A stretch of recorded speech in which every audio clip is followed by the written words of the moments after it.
Hi, I'm Sylvia Sun. I'll be talking about React Native. I'll be giving a brief overview and introduction to it. I'm making the assumption that most of you have never worked with it firsthand or maybe don't even know what it is. But I'm also assuming that everyone here knows JavaScript and React and thinks both are awesome. So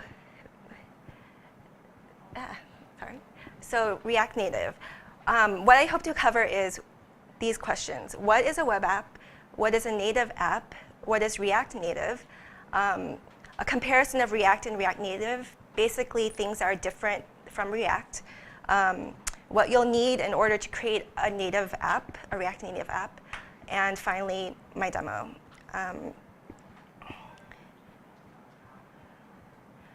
So what is a web app? And I mean this in the context of mobile. So basically, it's an internet-enabled app that isn't downloaded, but accessed via mobile devices, web browsers such as Safari. What is a native app? It's an app developed for one particular mobile device, whether it be Android or iPhone.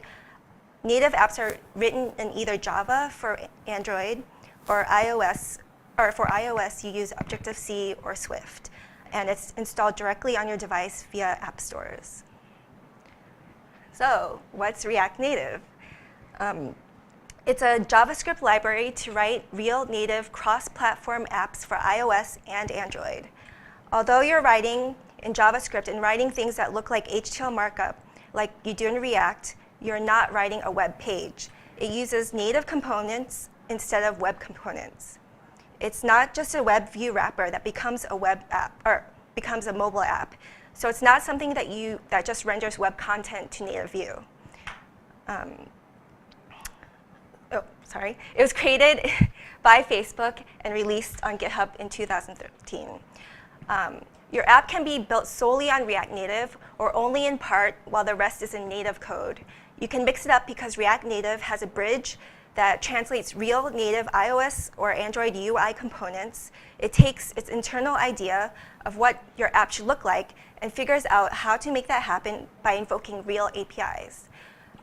You have access to the native apps or native APIs such as the camera roll, geolocation, or the photo roll, or the camera itself. Between writing code for Android and iOS, you can probably reuse about 80 to 100% of your code. So React elements versus React Native components. On the left are the React elements that the React DOM uses to make sure the browser DOM elements match. And on the right are the equivalent use case components for React Native. Since these components are not HTML markup, you don't have to import them.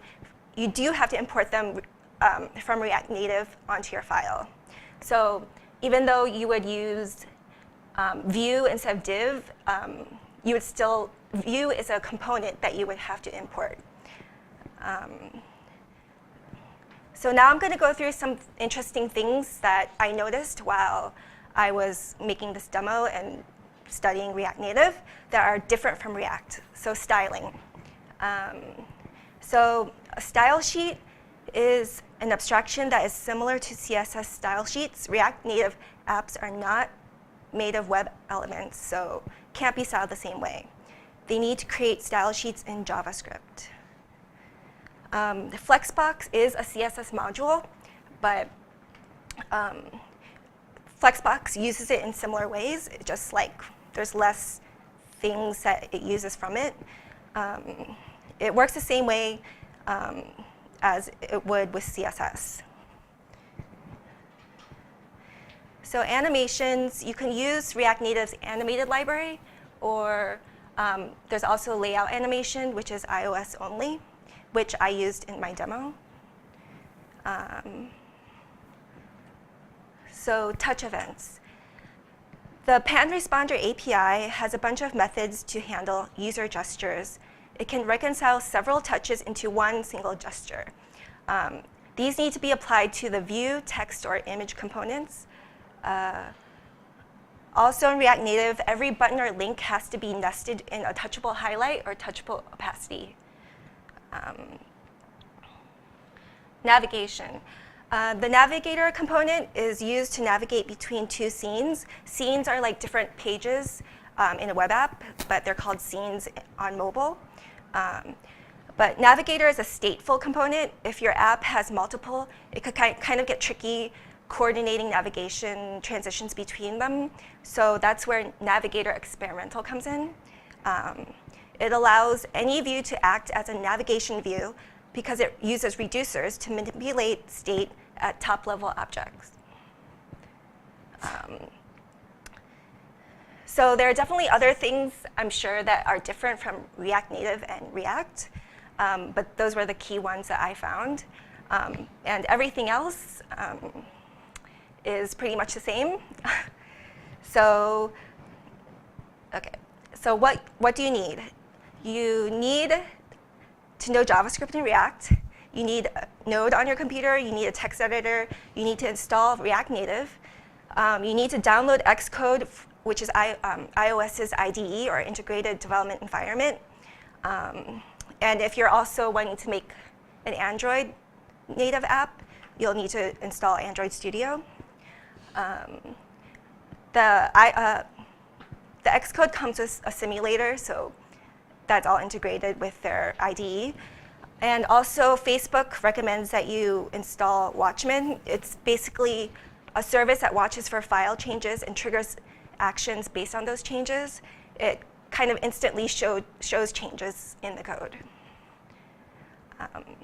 So this is just an example of what I wrote for this demo.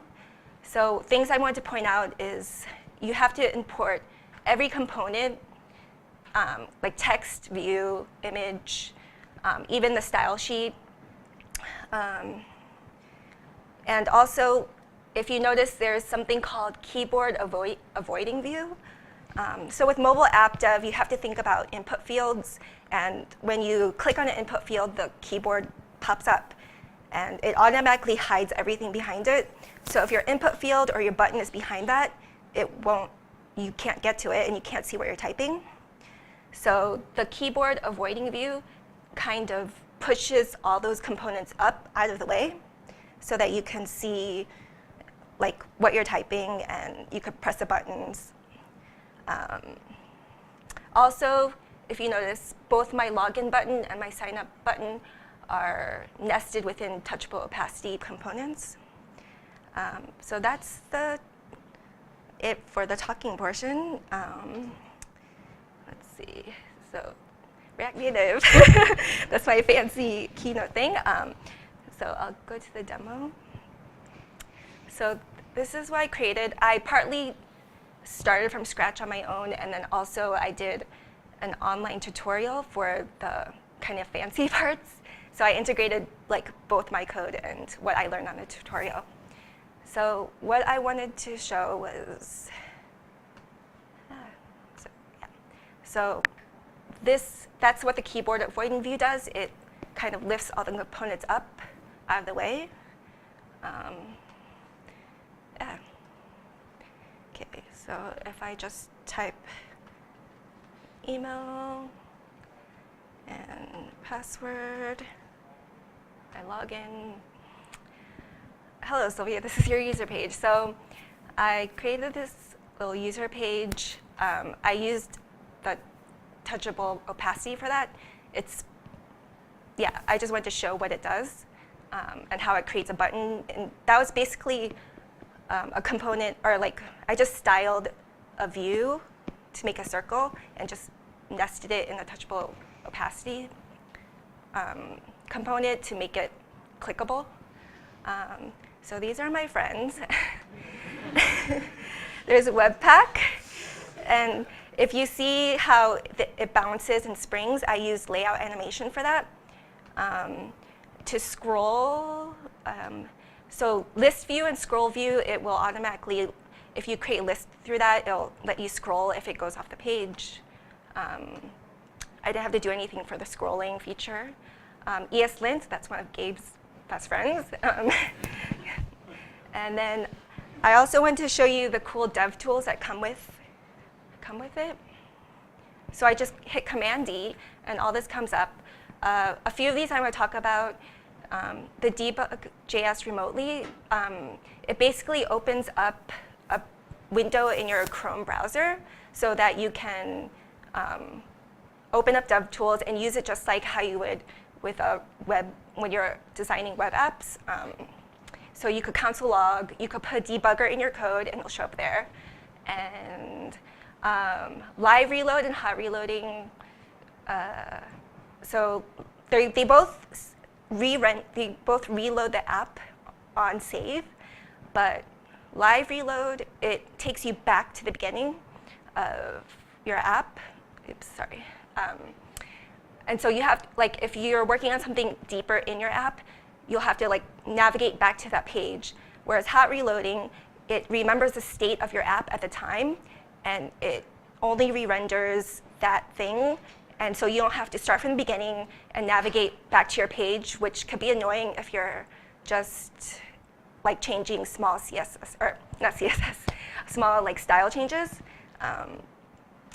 And show inspector, even though this is not HTML or CSS, if you type or you press, it'll show you all the styles that I put on this component, so which is cool. And yeah.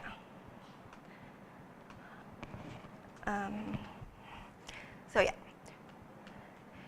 If you're on the fence about mobile app development right now, just because you don't want to learn another language, then this is for you. It's fun. I never was that interested in mobile development just because I didn't know anything about it. I only knew JavaScript. But I think everyone in this room, since they know JavaScript, they know React, they could start making a mobile app today.